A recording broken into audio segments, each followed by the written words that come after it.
So this past weekend, I went to the YCS 3v3 event in Las Vegas, and would you believe, somehow, some way, we won. The team that I went with was two players from France, two YCS champions, fantastic players, Pierre Burgal and Mathieu Bricard, and we took some of our favorite decks to a YCS victory. And today I wanna go over the deck that I played, explain to you guys some of the card choices, and put you guys on the Art Mage, man. I did it with the Art Mage. So before I get into the actual deck profile, I do just want to say I never expected that I would win a YCS ever in my life. I got really emotional when it happened, when we ended up winning. And I honestly, above anyone else, I want to thank my teammates. My teammates were absolutely phenomenal players that I got to test with and practice with and everything like that. And the team that we had had so much synergy. Our team synergy was fantastic, and together we just worked perfectly as a team and managed to win a YCS. It's completely insane to me, completely crazy. Didn't think it would ever happen, but hey, here we are. Distant Coder is a YCS champion, and I just want to say, I wasn't carried. I was not carried, okay? Before we get into the deck, I know a lot of people are going to say 3v3, you're playing Art Mage, Coder, you got carried. Me and both my teammates, we all went X3. Over 15 rounds, we all went 12-3 was our final score, each individually. As a team, after Swiss, we finished X1, so we finished 11-1 after Swiss, which positioned us first after Swiss. So we got first after Swiss and then went to top 8, and would you believe your boy didn't drop a match in Top Cut. I won my top 8, top 4, and the finals match, which for those that aren't aware about how 3v3s work, it's a format that's different to what your standard format is going to be for Yu-Gi-Oh!, where typically you sit down, you just play one person, and then the winner of that match, you know, gets 3 points in Swiss or gets eliminated. The loser gets eliminated if it's Top Cut. For a 3v3, the way that it works is you basically play 3 1v1s. So you get 3 players, and you're each 1v1ing one of the 3 players of the opposing team. And as long as 2 of the 3 players in your team win their 1v1, then your team wins the match. But the reason why it's interesting to have like a team and everything is you can consult each other, and basically you guys can coach each other through things or work together to try to figure out optimal lines, what the best play here, and things like that. So it actually is a team effort. I think it rewards a different skill set than the standard YCS would. The standard YCS definitely tests the individual skill of a player a whole lot more than a 3v3 does. I think a 3v3 rewards proper communication and good teamwork, because as a team, you can always try to figure out the best line of play, the best course of action. But with that being said, that was my 3v3 experience, and now I'm going to take you into the deck that I took to a YCS win in Las Vegas. And initially, this wasn't the deck I was planning on playing. I wanted to play Magnet Warrior Fiendsmith, which I think is a crazy deck. But in testing, we decided that Magnet Warrior Fiendsmith had a really bad matchup into Draco Tail, and we were expecting a lot of it. And I think it was a correct call, because I think I ended up playing, over the course of the 15 rounds, I think I played against Draco Tail 7, 8, maybe even 9 rounds. I played a lot of rounds of Draco Tail. And what I had told my team is, I was like, guys, one deck that has a phenomenal matchup against Draco Tail is none other than my baby Art Mage. So I brought Medius the Pure, my GOAT, to a YCS win. The very first win for Medius the Pure. Very first YCS win for Medius. So I did play 2 copies of Medius in my Art Mage deck.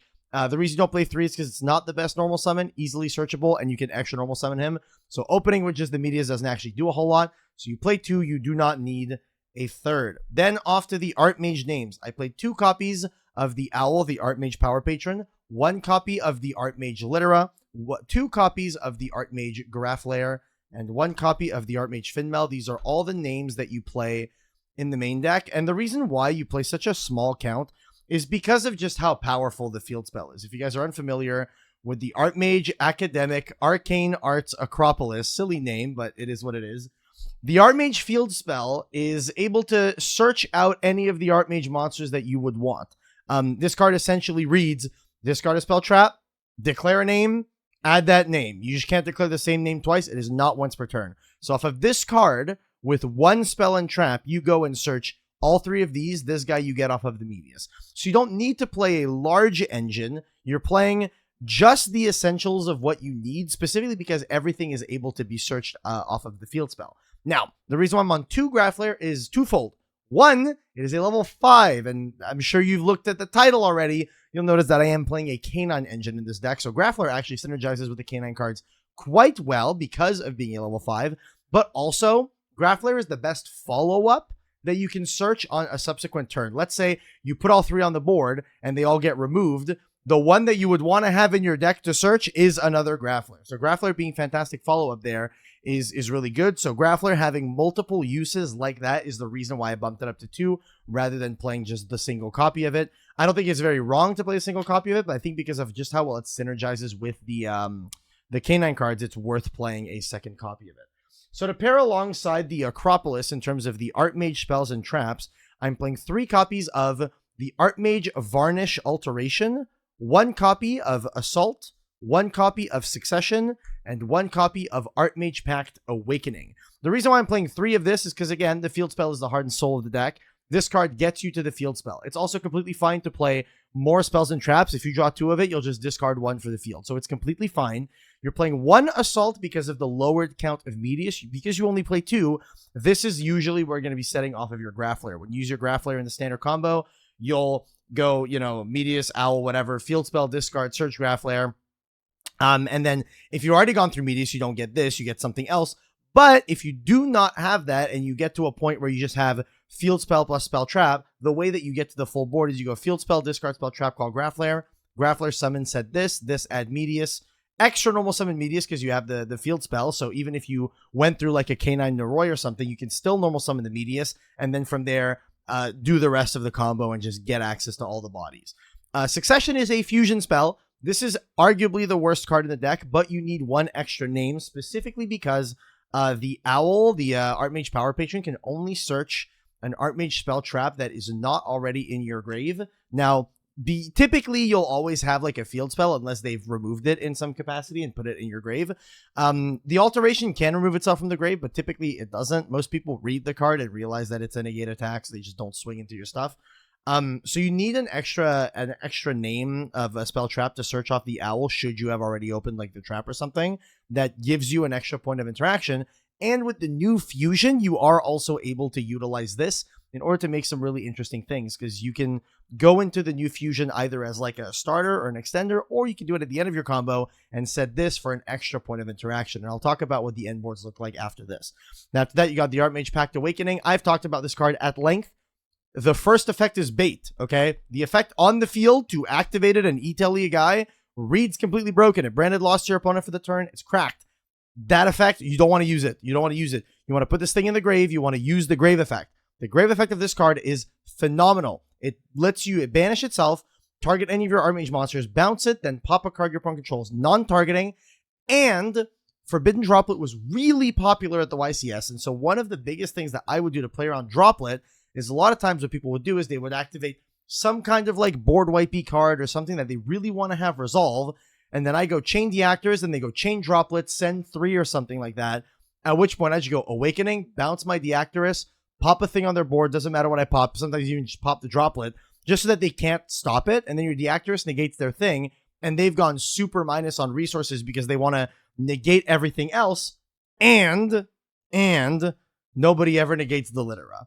This is the card that they need to be negating. No one ever dropleted this. No one ever dropleted this card. And every time they did, I would activate Fusion Spell, fuse off the stuff, they droplet, Littera, revive a thing that I want, and I'm big chilling. It was really crazy just how much this deck gets buffed by your opponent not knowing the game plan, not knowing how to play against it. It really is the rogue deck buff where your opponent just doesn't know how to play correctly into the things that your deck is doing.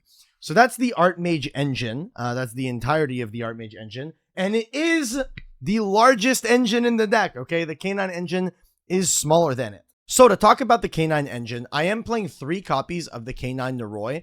And I already know what the comments are saying. Coder, this is a meta strategy. Why are you putting a meta engine in your rogue deck? The reason why the Canine cards are here, and I know a lot of people are upset, right? I know a lot of people dislike when a rogue deck integrates a meta engine to buff it up and stuff. Make no mistake, the strongest cards in the deck are the Artmage cards by a lot. Like far and away, they are the most strongest cards in the deck.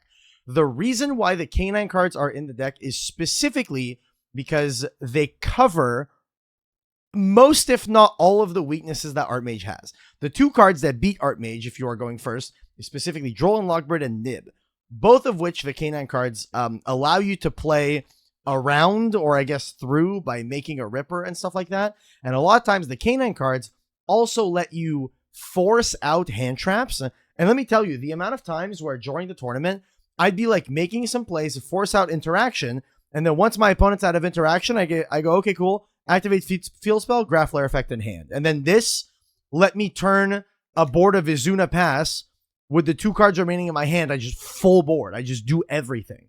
And so the Canine cards being able to bait your opponent into, or I guess force your opponent into interacting with them, and they soak up so much interaction that then after that, your Artmage plays are just free to go off. And so these cards are more so defensive than offensive. Don't get me wrong, I have won a couple of games by going Werewolf Punch 3 times, but these are our defensive cards. They're the cards that allow Artmage to pop off and do their thing, because the Artmage cards are the ones that win you the game.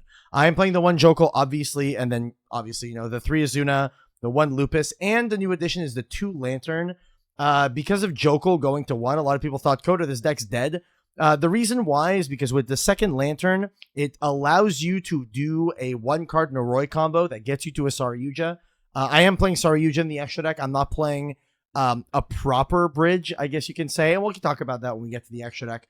But I am playing the Saryuja, and in the case where the only play that you have is Noroi 4 bricks, for example, Noroi 4 other cards that don't do anything. If you open Noroi, Double Fua, and Ashen Imperm, and you go Noroi, you have to go through the Saryuja line to get you to your Artmage cards. After you've dug through your deck with a bunch of the Canine cards, the odds of you drawing access to the Artmage engine after the fact with the Saryuja is quite high. So that's why you play the 2nd Lantern. Typically, when I would go 2nd, I would side out 1 Lantern, double Noroi. I would keep this as my Canine engine, unless the Izuna wasn't as good, in which case I would cut a couple of these as well. But these almost always came out when going 2nd, was -1 Lantern, -2 Noroi. But the engine performed phenomenally. I mean, these cards are meta and powerful for a reason. And I very much utilize them for that reason. And then obviously I'm playing the 1 case and the Force Release. The reason I'm playing the Force Release, a lot of people are curious. They're like, why are you on Force Release? I know a lot of Canine strategies haven't really been including it. The reason why I'm on it is because Case for Canine can also set one of your Canine Quick Play spells from Grave when it gets popped. So a lot of the times, your Canine engine also is used to just put a spell trap in your hand to discard off of the field spell. But the amount of times where what you can do is, if you already have the field spell, legitimately, if you open like Canine stuff and you just have the field spell or access to the field spell or Medius or anything like that, you get to just do the Canine stuff, go Lantern, search the Force Release after you'll go like Izuna, grab Case, add Lantern, Lantern revive a guy, Lantern add this. So now in your hand, you have your Force Release and your Acropolis, at which point you can then go into the Artmage engine, right? You activate this, discard this, get your Graph Layer, and now with this in your graveyard, you can go through the line to make the C104, 104 pop your Case for Canine, reset your Force Release. So you get double usage out of your Force Release. It's the fodder for the field spell to be able to search your Graph Layer, so search your starter and able to be able to combo, and then it also lets you reset your Force Release because Case for Canine can set it from Grave as well. So you get max squeeze out of the juice that you get from the Canine cards. It is genuinely phenomenal just how much the Canine cards interact well with the Artmage cards. They just have like all these micro synergies that genuinely help the deck a ton. And then off to the non-engine, this is the boring part. I'm playing 2 Droll. The reason I'm playing 2 Droll is because I recognize that my best matchup was Draco Tail, so I wanted a card that is able to cover other matchups. I wanted to be able to cover any stupid FTKs that I might encounter. I wanted to be able to cover VS Canine because VS Canine is a deck that is genuinely scary for me, and I want to be able to cover some of those yummy hella combo piles. Here in North America, players love to play like big combo slot piles, and I wanted the Droll for that. 3 Ash is self-explanatory, 3 Fu is self-explanatory. one call by, and then the one that's a little bit more sus is the imperms. The reason I'm on imperm over any other hand trap is just specifically because the spell trap count in the deck is quite low, and you want to increase your odds of drawing the field spell with a spell trap to be able to combo should that be all you have. And so I wanted a card that was both a hand trap and a spell trap, and the best option was imperm. My deck can't play Purge, it can't play Impulse, specifically because we have a mix of all sorts of different attributes. I was going to say archetypes. We do have a mix of 2 archetypes, but a mix of a lot of attributes, so unfortunately the Dominus cards are not viable in this deck. And that's it for the main deck, and then off to the extra deck, where I'll explain a lot of where the thought went into it, because the main deck, we had settled on the main deck for this deck weeks and weeks ago. We thought the main deck was perfect, and genuinely, I wouldn't change anything to the main deck. I think that the main deck is genuinely perfect. Where I would change some things is probably in the extra deck, so let's get into it. I played 2 copies of the Art Mage Deactivist. My teammates did not want me to play 2. They wanted me to play 1. They're like, does the second ever come up? And I said, it does often enough. And I believe in 3 or 4 different games that I played at the YCS, I summoned the second Deactivist. So I felt pretty vindicated. I was like, yeah, the second Deactivist does come up. And big shout out to my teammates for just like trusting me on this. When I tell them I feel that very strongly about this theory-wise for Artmage, they really trust it, which I appreciate a lot. I played the 1 copy of the Non-Finito. I think that this is non-negotiable. This card is really good. This card lets you play through all sorts of really, really crazy things. And I'll talk about some of the more insane lines that we cooked up while we were playing at the YCS. But Non-Finito is the newest addition to the deck, obviously from the latest set. This card is cracked, completely broken. It only gets better after the new set, because this will be able to set that counter trap, which will let you beat Droll, beat Nib in engine. It's going to be completely insane. Then the other card is the Nerva. And Nerva, I feel very strangely about. I summoned Nerva once in the entire YCS, and I summoned him once in top 4 in a completely losing game state as a last-ditch effort to try to win the game. And it didn't win me the game. It did not win. So I summoned it once and I lost. Genuinely, I want to cut it. But I know that sounds completely insane. And the main reason why I don't think I can bring myself to is because this is the card that lets you beat back row matchups really easy. Like, I queued an Odeon player at the YCS, and I was like, okay, I'm not worried about Odeon because I have this card. It didn't end up coming up. I didn't even need to use it because that Odeon deck, I think, it has its own problems and whatnot. But this card lets you beat back row decks, because if you go first and they just go like set 4, set 5, go, and you just go, cool, I'll just owl into Nerva, wipe your board, you win the game instantly. So that's like the main reason why that's there. But the reality of it is that I don't summon this card almost at all. I summoned it once and it lost me the game, and it was an last-ditch effort. It was basically a in-engine Typhon was what I was trying to go for. Was like, yeah, I can go for a silly board wipe and pray they have no extenders. And then, my top 4 opponent went, stake your soul. Your nose is mine. And then, didn't do anything. So genuine consideration, no joke, to cut this. But post new support, cutting this is silly because the new support actually lets you make this a lot easier and a lot more consistently. So genuinely, it's like a cut it for the next 2 weeks. And then once the new set comes out, put it right back in kind of thing. Then after the Canine package, I played the 1 Ripper, 1 Jax, 1 Werewolf. The reason why I'm not on 2 Rippers, because I don't think you ever need the second. The Jax actually came up quite a lot. Jax helps for the VS Canine engine, the VS Canine matchup a lot, because a lot of their cards activate in hand, and then after they get summoned or whatever, after they summon like a Canine or something, you just go Jax, pop it. And then this also pairs really well with the Werewolf because of its Xyz material effect. Lets your Werewolf swing for game. I did that once at the YCS. Went Werewolf over Jax to swing for like 9 billion damage. It was quite cool. So yeah, very, very small on the K9 extra deck. But I am playing something that I think is non-negotiable. I know a lot of people disagree with it just because of how hefty of an investment it is in the extra deck. But I think this is a non-negotiable, and that is playing the Nash Knights package with the 104 package. I know that it's hefty, and you'll notice that I did make some interesting concessions in this extra deck, but it's going to make sense. I will explain it, and I will make sure that it makes perfect sense. But the logic here is that Nash Knight is a card that is good if you Azuna, because you can use it on your opponent's turn, then use it again on your own turn, and then you're fine. Maybe slap a Typhon on top of it or something if you need to. But this card is just completely crazy. And then the C104, unironically, this card is good. Obviously, it's good because it's a negate and a hand rip and all this shit. But the main reason why this is good is because it is an MST.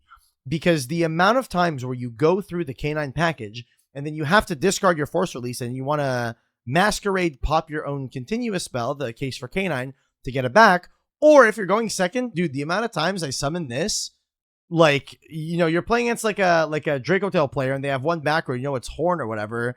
You like do this, take their guy, put that there, detach this, summon this, like summon everything in defense, obviously, right? Summon this in defense, pop their Horn, and then you're just like, cool, nice Horn, and then you got to MST it. And it also synergizes well with the Deactorus, because then after you do this, you go Deactorus turn this to attack, because he can do that for some reason. I know you have a 3k beater. Like, the engine is really strong, and if you cut it, you'll miss it, genuinely. Like, I've learned in testing, like, I've tried cutting it. Every time I cut it, I'm like, I want this engine right now. I tried to play the Valon, I tried all that stuff. I didn't like it. I think the C104 package is mandatory, specifically in this build, because you want to be able to have consistent access to popping your own case for K9. And also, I mean, the card is completely busted. Like, it's a really broken card. Then, off to some of the spice. The spicy stuff. the spicy stuff. So, I had 4, basically, free spots in the deck. 4 free spots. And the free spots in the deck, we had consideration to play Zeus, play SP, things like that. But I thought that there was 4 cards that were completely non-negotiable in the deck. And I think that we settled on the 4 most important ones. So the first one is the Guardian Chimera. The Guardian Chimera is here primarily so that you are able to have a good target to summon off of your Succession. Succession, this fusion spell is effectively never fusion summoning anything other than this. But what's cool about the Guardian Chimera is that you can make it either with 2 guys on board or 2 guys in hand, but you're always going to end up having 2 guys in hand by the time you want to make this, because after you've used all your Artmage stuff on your opponent's turn, you get to add back Litter at the hand, you get to use the trap card to bounce another one to hand, so you always have 2 guys in your hand for the Guardian Chimera if you just need to pop 1, draw 2, and then after that, this just gets to shuffle back those guys that you used to fusion it back into the deck, so you can field spell search them again. So the Guardian Chimera actually is just a complete 100% synergistic card. I feel like cutting this would be completely crazy. This is the best card to summon off of the fusion spell. Now, I do play one other fusion in this deck, and it came up tremendously, and it's the Azamina Ilia Sylvia. Now, I know what you're saying. You're like, Coder, I didn't see any Azamina cards in your deck. How you summon this thing? How you summoning this thing? Let me tell you how I'm summoning this thing. Would you believe me if I told you that in Engine, Artmage has not only a light spellcaster monster, but it also has an illusion monster, and also the illusion monster has an effect on your opponent's turn to quick effect perform a fusion summon. And what if I told you that there is a crazy play that you can make to go into the Ilia Sylvia with these 2 that most people do not think of? So Littera's effect specifically reads that during your opponent's main phase, you can activate her, special summon an Artmage monster from your hand or grave, then return this card to the hand. So let's say, for example, right, I have, typically you're going to be reviving the Owl, but sometimes you revive the Finmel or whatever. You have names in grave, you want to revive one, but you also want to make Ilia Sylvia. Unfortunately, Non-Finito only fuses with the board, but what you can do with this engine is that you can go Chainlink 1 Littera, your opponent lets it go through, Chainlink 2 Non-Finito, resolve Non-Finito, fuse with these 2 to make your Ilia Sylvia, and then resolve Littera because it summons first. You can still summon out your other monster, and it would then return itself to the hand, but because it's on the board, it just stays in the grave, but it would then return itself to the hand. So you still get the gas from the Littera effect, and then you also get to get an Ilia Sylvia, and this is after your Non-Finito, when you made it on your own turn, got to set the fusion spell. So then after that, after you bounce the Finmel with your trap card, you'll be able to fusion spell for a Guardian Chimera and stuff with the rest of your board. It's really broken. It's like actually completely crack. I summoned Ilia Sylvia a ton of times. I summoned Ilia Sylvia. Heck, in the finals of the YCS, I had to summon Non-Finito with its alternate summoning condition, which is that you can tribute a 7 or higher, level 7 or higher Artmage monster, plus discard a spell or trap in order to summon this. So Cam Neal in the finals, phenomenal opponent, by the way. Cam, absolutely insane, amazing player. It was an honor to be able to play players of that caliber. It's completely insane to be able to play against them. But in the finals of the YCS, game 3, I get Droll and Lockbirded, and the way that I found to combo was that I had a Littera, and I believe I had Littera, and I had added Alteration, and I had fusion summoned a Deactorus. Was what I did, is that I fusion summoned a Deactorus, and I got Drolled, and I'm like, well, I'm not doing a whole lot here. What is my play? What am I trying to do? And so I ended up contact fusing Deactorus and the spell in hand to make non-finito. I went non-finito to set the trap, which is an E-Telly, which is the one time that I'm using that effect. And then I went Littera, summon, add back like this or whatever. I added back something that I had engraved. And then on the opponent's turn, the way that I found to put 3 attributes on board was that I went Littera, chain, non-finito, fuse these two to make the Ilia Sylvia, right? Then resolve Littera, summoning the Deactorus, and then activated Awakening in order to summon out the Finmel from the deck. So in this position, I went from having nothing from being Drolled to 3 negates. This is a Forbidden Droplet, Omni Negate. Like I just got to a point where I just had this on the board through a Droll and Lockbird because I found this like whack line to contact fuse off the Deactorus and bring it back off of the Littera, which was completely insane. Like actually insane that worked out the way that it did. But yeah, the deck has some really unique plays, but it's hard to play. That is the big thing, is that the deck is really difficult to play. Then to round off the rest of the extra deck, like I said, I am playing the Saryuja. Saryuja is the bridge between the K9 cards and the Art Mage cards. But the reason why I'm playing Saryuja over a guaranteed bridge is because you don't need it necessarily. A lot of times you will just draw both engines. I summon Saryuja very rarely. This is like plan F.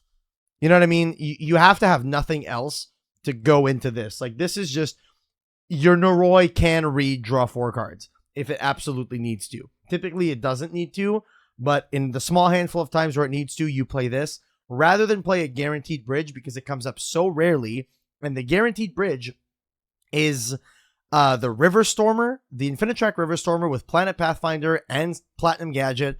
So it takes 2 spots in your extra deck, a brick in your main deck, whereas this is just a card in your extra deck that you sometimes go into. So it is worth playing the one Saryuja. I don't think it is worth playing the River Stormer. That is why I played the one.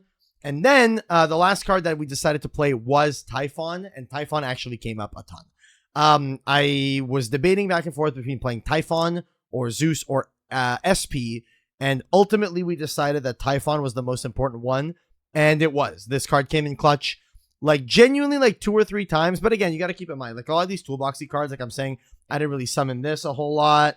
I didn't summon this almost at all, but these are cards that feel mandatory to play because when they come up, they are cards that mean the difference between winning and losing. So you would rather have access to that toolbox of this card came up and means the difference between winning and losing rather than not having them. And effectively, you have these 3 slots to pick between 5 cards, these 3 or Zeus SP, and you can pick any of those 3. And these are the 3 that I ended up picking to play for the YCS, and that is my extra deck. And then for the side is extremely standard. I wanted something basic and easy. I sided 3 copies of the Ghost Bell and Haunted Mansion, 3 copies of Mulcharmy Perulia. I think this was the worst performing card in my side deck. Genuinely, I would consider changing this for Meowls. I think Meowls is good just because a lot of people are on the Yummy Fiendsmith deck, and Meowls hits that deck more than this does. I genuinely think Meowls is the biggest change I would make to this side is change these for Meowls. Because the VSK9 matchup is manageable without this. Mind you, this is really good in that matchup, but it's manageable without this. Otherwise, I did play 2 Bestials because I wanted specifically a nice side pattern for Dracotail when I went second. So if I was playing against branded Dracotail, I would cut 2 Drolls, the 1 Lantern, double Noroi, and I would put in 3 Bells, 2 Bestials. And the interesting part about Magnamut is actually that Graflair is a dragon. So it happened twice in the tournament where I went Magnamut at Graflair. One time it didn't matter. One time it very much mattered. So Magnamut at Graflair goes kind of crazy sometimes when you have like the field spell or access to the field spell, or even if you have to just normal summon the owl on your turn, being able to search engine with this is actually quite cool. It doesn't come up super often, but it comes up often enough that it's something worth considering. And then to round out the rest of the side deck, I did play 3 copies of Nibiru, the Primal Being. I know you guys don't like this art. I actually like it quite a lot. I think this art is very cool. 3 copies of Nibiru, the Primal Being. Played 1 copy of Triple Tactics Talent, and the last card that I played in my side deck is the spicy sauce, I guess.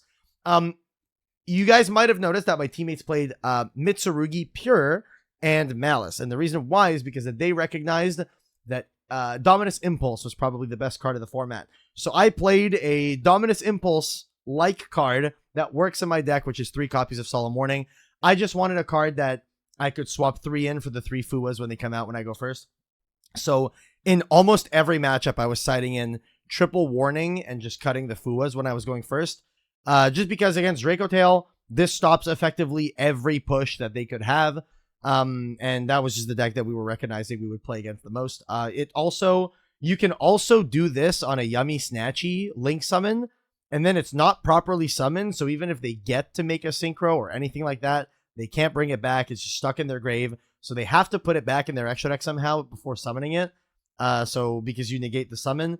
So Solemn Warning actually performed quite well. I like this card over Judgment, genuinely. I think this card was completely cracked. Like completely cracked. And ladies and gentlemen, that is the deck that I chose to bring to the Las Vegas YCS, with which I won an Anotherverse Stratios ultra rare prize card. And for those that don't know, this is my first YCS top, and to win the first time I make top cut of a YCS is genuinely completely insane. I got emotional. I cried, and I cried not only because it was, hype as hell that not only I got to win a YCS, but to do so with 2 of my good friends. But the reason why I cried, we won. I popped off. I was like, let's go, and all that stuff. And then it wasn't until in my head, I was like, I did this with Medius the Pure. I did this with Art Mage. I did this with my stupid, silly little pet deck that everyone told me was bad and all that. And it really made me emotional to think like, damn, I am proving that you can make your, use your silly little pet deck, use your rogue deck and put up good results. And I know a lot of people are going to want to say that a 3v3 YCS is fake and whatever. And if you believe that, that's fine. That is a-okay. It's not going to ruin my day. Trust me. It's not going to ruin my day. Nothing can ruin my day. Nothing can ruin my month, man. I'm a YCS champion, and that's what freaking matters. But a lot of people will say, well, the deck isn't good. Like, you got carried, all this stuff. I didn't get carried. Me and my teammates were all the same score at the end of the event. We all pulled our weight. We all did a phenomenal job. And honestly, I could not have asked for a better team, and I could not have asked for a better deck to play for this event. It was completely insane. And I know I'm rambling, and I'm looking at the runtime, and it's getting a little bit long. But I just do genuinely really want to say that I never thought this would ever happen in my life. I genuinely never believed that I would win a YCS. It's never something that I genuinely thought could happen to me. So I'm just super happy. I'm just really happy. And it makes me really happy to be able to share this with you guys. And I hope that you guys give the deck a try. Genuinely, to those of you that didn't believe in Art Mage, right? Didn't think, oh, this Art Mage deck, it's something I got to worry about or something I got to consider. Genuinely, give the deck a try. And if not Art Mage, if you like a deck and people tell you it's not meta, people tell you it's not good enough and all that stuff, try it. Try it and give it the time that it deserves. Genuinely, rogue decks are one good pilot away from being meta. You just got to solve that deck. That's all it is. And I put in the time, I put in the effort. Me and my team worked our asses off to figure out this deck and solve it and get it to where it needed to be YCS champ ready. And goddamn, Medius the Pure is a YCS champion. So with that being said, guys, I really want to thank you all, everyone that supported me, everyone that was following when I was posting on Twitter. Unfortunate that it wasn't live streamed. I would have loved for you guys to be able to see the games, but it's something that's going to stay here and here for a very, very, very long time. And I'm glad that you guys all, you know, to an extent, got to be a part of it. To everyone that supported me, to everyone that encouraged me, to, you know, to everyone that told me the deck sucks. Too bad it doesn't. It's gas. The deck's awesome. And with that being said, I hope you guys enjoy the deck. Give the deck a try, and I'll catch you guys in the next video. This is YCS Champion Distant Coder signing out. That's crazy to say. That's great. I'm never going to get over saying that.